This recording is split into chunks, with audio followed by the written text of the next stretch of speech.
Okay, so welcome to ISET Trading Academy's ETA learning series, that is come learn and earn share market with us. Okay, so what is this learn and earn?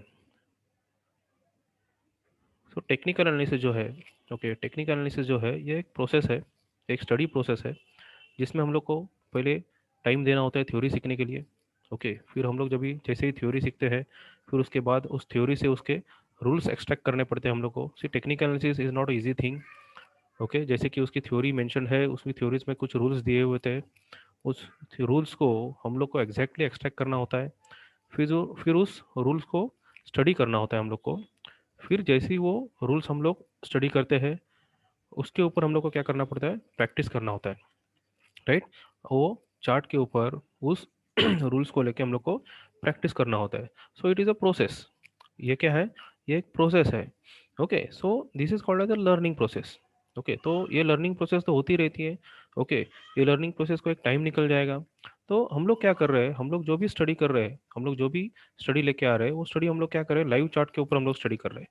Okay, सो यहाँ पे हम लोग क्या करेंगे, हम लोग rules भी study करेंगे, हम लोग थ्योरी भी स्टडी करेंगे, और साइमल्टेनियसली हम लोग क्या करेंगे, लाइव चार्ट के ऊपर प्रैक्टिस भी करेंगे, राइट। सो इससे हम लोग को क्या मिलेगा, जब भी हम लोग लाइव चार्ट के ऊपर प्रैक्टिस कर रहे हैं, ओके, तो हम आपको सामने से लाइव चार्ट के ऊपर क्या करेगा, प्रैक्टिस करके मिलेगा। आपको एक पेपर वर्क करना है, उसके लिए पेपर वर्क करने के बाद सेम स्टडीज अदर स्टॉक्स को भी आपको अप्लाई करनी है। Okay, same studies other stocks को भी आपको अप्लाई करनी है। अगर आपको लग रहा है, ओके, जैसे कि हम लोग स्टडी कर रहे हैं, लाइव स्टॉक के ऊपर कर रहे हैं, उसके बाद में जो भी रिजल्ट हम लोग को मिलता है, जैसे कि आगे आने वाले सेशंस में जो भी हम लोग को रिजल्ट मिलेगा, उस रिजल्ट को हम लोग को क्या करना है, व्यू करना है। ओके, तो ऐसे पेपर वर्क करने के बाद हम लोग को एग्जैक्ट रिजल्ट मिल जाएगा कि हम लोग जो भी रूल्स टेक्निकल एनालिसिस के लिए फॉलो कर रहे हो करेक्ट है कि नहीं है, राइट। और अगर वो रूल्स करेक्ट है, यस हम लोग करेक्ट जा रहे हैं, देन हम लोग को रियल मार्केट में एंट्री करनी है, right. So let's go further. So आज का टॉपिक है support and resistance. So support and resistance के लिए हम लोग आज एक स्टॉक डिस्कस करेंगे, that is DLF Limited.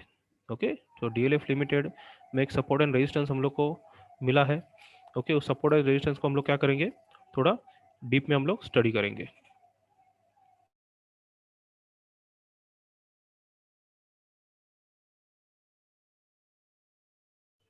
Okay, so this is the chart of DLF. So this is the chart of DLF, ये डीएलएफ का चार्ट है।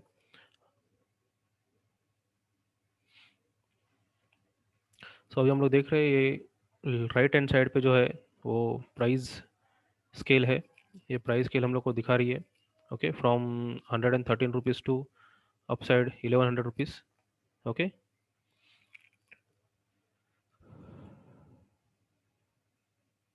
Okay, sorry.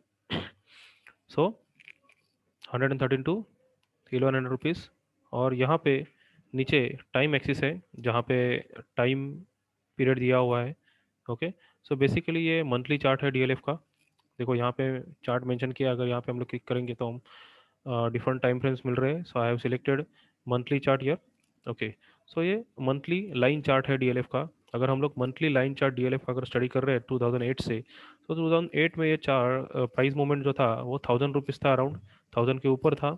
फिर उसके बाद में जो भी क्राइसिस हुए उसके बाद में जो डीएलएफ का स्टॉक जो भी मूवमेंट डाउन साइड था, वो डाउन साइड जो मूवमेंट था वो 113 160 लेवल्स के आसपास था।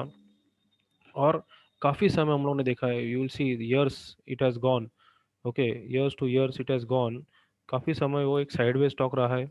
ओके, साइडवेज स्टॉक रहने के बाद अभी हम लोग देख रहे हैं, तो ये जो पॉइंट्स इसने बनाया हुआ है, जैसे कि यहाँ पे हमने दो लाइंस ड्रॉ किए हुए हैं, ये वाइट लाइन्स है।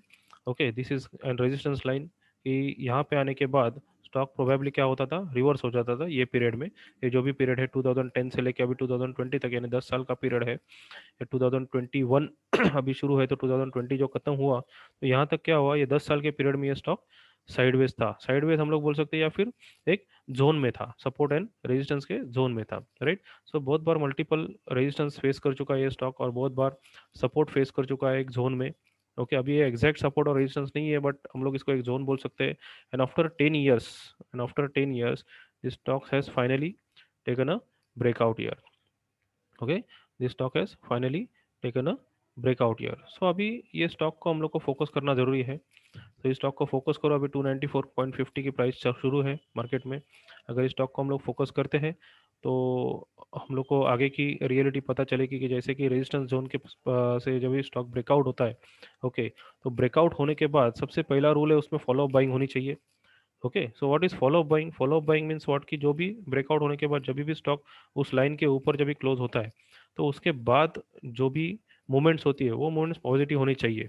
ओके, तो ब्रेकआउट होने के बाद यानी रेजिस्टेंस के ऊपर की हम लोग बात कर रहे हैं, तो रेजिस्टेंस के ऊपर जब भी ये रेजिस्टेंस लाइन के ऊपर जब भी स्टॉक ब्रेकआउट होता है, ओके, तो जैसे ही वो स्टॉक ब्रेकआउट होता है तो वो पॉजिटिविटी होती है, लेकिन वो पॉजिटिविटी को फॉलो करना चाहिए। तो नेक्स्ट मूवमेंट जो भी नेक्स्ट सेशन की जो भी मूवमेंट होती है वो सेशन को क्या करना चाहिए, फॉलो करना चाहिए, right.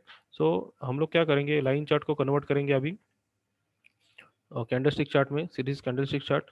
Okay, and will see here, यहाँ पे ब्रेकआउट, यहाँ पे अर्लियर कैंडल अगर हम देखेंगे, ओके, अर्लियर मूवमेंट या लास्ट मंथ में अगर देखेंगे तो लास्ट मंथ में यानी 1 जनवरी, जनवरी में क्या हुआ था, जैसे कि प्री बजट में हम लोगों ने देखा कि फॉल आया मार्केट में एक बड़ा। ओके, तो उसकी वजह से क्या हुआ, स्टॉक थोड़ा नेगेटिव भी चला गया था, सब स्टॉक नेगेटिव चले गए थे। तो अब भी हम लोग देखेंगे जैसे ही ये सब सेशंस खत्म हुए फिर यहाँ पे क्या हो गया, फॉलो बाइंग आ गई है। ओके, जैसे कि ये फॉलो बाइंग, और ये अभी क्या हो रहा है, ये स्टॉक जो है ये रेजिस्टेंस लाइन के ऊपर अभी सस्टेन होते जा रहा है। तो जैसे ही ये सस्टेन होगा, जैसे ही ये सस्टेन होगा, this will be a good buy, और ये मल्टी ईयर ब्रेकआउट है। ओके, और ये क्या है, मल्टी ईयर ब्रेकआउट है। अगर हम लोग देखेंगे तो 2009 से लेके 2009 का ये जो फॉल है, ये जो February, it is also exactly February, see this is February month and now also we are in February month. So 2009 से लेके अगर 2020 तक काउंट करेंगे तो 11 साल ये स्टॉक एक रेंज में था।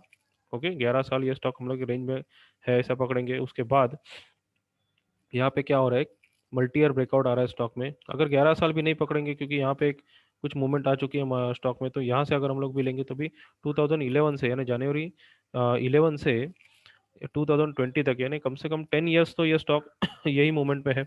ओके, 10 ईयर्स ये रेंज में था स्टॉक, अभी ये इस रेंज से अभी ये स्टॉक क्या कर रहा है, ब्रेकआउट कर रहा है, राइट। और इसमें अभी फॉलो अप बाइंग भी आ रही है।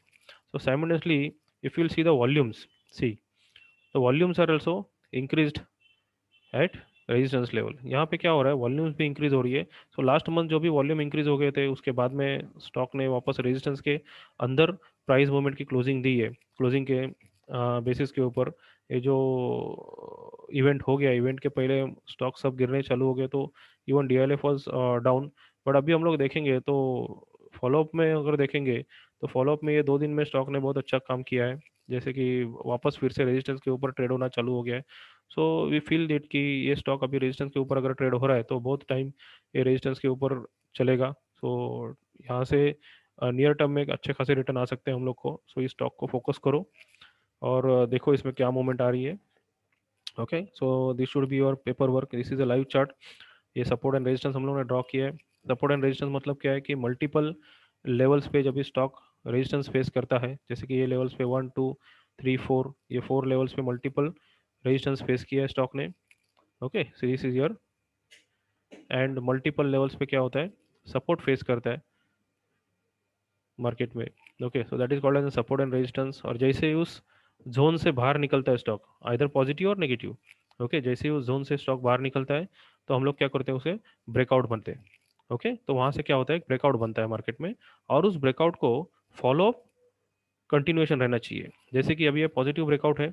ओके, अगर ये पॉजिटिव ब्रेकआउट है तो इसको पॉजिटिव यानी ग्रीन कैंडल का ब्रेकआउट है, ब्रेकआउट हो रहा है तो ग्रीन कैंडल बन रही है, तो उसके साथ उसको क्या होना चाहिए, उसके साथ एक फॉलो बाइंग होनी चाहिए। जैसे ही फॉलो बाइंग हो रही है तो वो स्टॉक और ऊपर जाने के चांसेस है, because follow buying means more buyers are added there. Okay, more buyers are willing, more investors are going to invest in this stock, right. So यहाँ पे क्या होना चाहिए, फॉलो बाइंग आनी चाहिए। तो इस स्टॉक को हम लोग क्या करेंगे, हम लोग के फोकस में रखेंगे, आपके पेपर वर्क पे रखिए। अगर आपको लग रहा है कि ये स्टडी सही है, अगर ऐसी स्टडी आप नंबर ऑफ स्टॉक्स पे कीजिए, और जैसे आपको मल्टी ईयर ब्रेकआउट मिल रहा है बहुत सारे स्टॉक्स में, उसको नोट करके रखिए। फिर उसके आगे प्राइस मूवमेंट आप स्टडी कीजिए। तो जैसे आपको प्राइस मूवमेंट स्टडी करने के बाद अब से आपको रिजल्ट मिल रहा है, उस रिजल्ट की प्रोसेस को स्टडी कीजिए, और फिर देखिए क्या हो रहा है, क्या रिजल्ट मिल रहा है, राइट। और फिर then you can go right way to the market, जैसे कि रियल मार्केट में आप एंट्री कर सकते हैं और रियल मार्केट में सेम स्ट्रेटेजी से आप काम कर सकते हैं। Okay, So this was for today. So thank you very much, everybody.